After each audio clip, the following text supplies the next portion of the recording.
அருமையானவர்களை, இந்த நாளிலும் அவனுடைய வார்த்தை நான் இடத்திலே கொண்டு வருகிறேன். எபிரேயர் 11:29 வசனம் இப்படியாக சொல்லுகிறது, விசுவாசத்தினாலே அவர்கள் சிவந்த சமுத்திரத்தை உலர்ந்த தரையை கடந்து போவது போல கடந்து போனார்கள். எகிப்தியர் அப்படி செய்ய துணிந்து அமிழ்ந்து போனார்கள். இஸ்ரவேல் ஜனங்களை குறித்து போட்டிருக்கு பாருங்க. அப்ப என்ன சொல்றாங்க? விசுவாசத்தினாலே சிவந்த சமுத்திரத்தை உலர்ந்த தரையை கடந்து போனது போல கடந்து போனார்களாம். எகிப்தியர் அப்படி செய்ய போய் அழிந்து போனார்கள். அப்ப நான் சொல்லுகிறேன், கர்த்தர் உங்களுக்கென தனித்துவமான பிரத்யேகமான வழியை உண்டு பண்ணியிருக்கிறார்.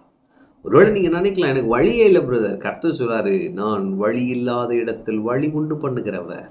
இன்று உங்களுக்கென புதிய பாதைகள் திறக்கப்படுகிறது. அது உங்களுக்கு மட்டும் அப்படின்னு கர்த்தர் சொல்றார். அதை நீங்க விசுவாசத்தினாலே கடக்க முடியும், அதன் ஊடாய் செல்ல முடியும். இஸ்ரவேல் ஜனங்கள் பாருங்க, என்ன செய்யன்னு தெரியல, முறுமுறுத்துட்டு இருக்கிறான். முன்னாடி பார்த்தா கடல், பின்னாடி பார்த்தா பார்வோன், என்ன பண்றதுன்னு தெரியல. மோசையை பார்த்து, எங்களை சாக கொடுக்கவா இங்க கூட்டிட்டு வந்தீங்க, ஆச்சா பூச்சான்றானுங்க. கர்த்தர் சொல்லிட்டாரு, உன் கையில் இருக்கிற கோல் எடுத்து ஓங்கு, சமுத்திரத்தை 2 பிளந்துரும், நீ வாடுக்கு போ அப்படின்ட்டார். அப்ப இன்னைக்கு கர்த்தர் சொல்றாரு, நீ பயப்படாத, நீ முன்னேறி செல் என்று சொல்லுகிறார். விசுவாசத்துல ஒரு அடி எடுத்து வைன்னு சொல்றாரு.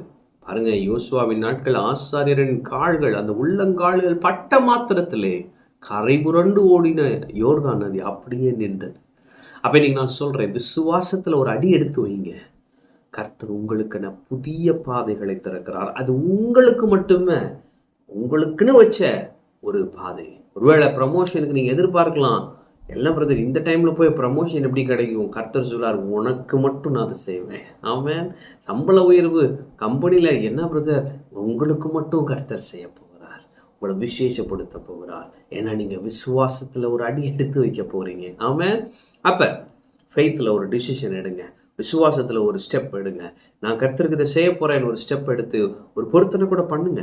அல்லது இந்த காரியத்தை நான் செய்ய போறேன், ஒரு ஃபெய்த் ஸ்டெப்பா இதை நான் எடுக்க போறேன், அப்படி நீங்க செய்யுங்க. கர்த்தர் அதை கனப்படுத்த போகிறார்.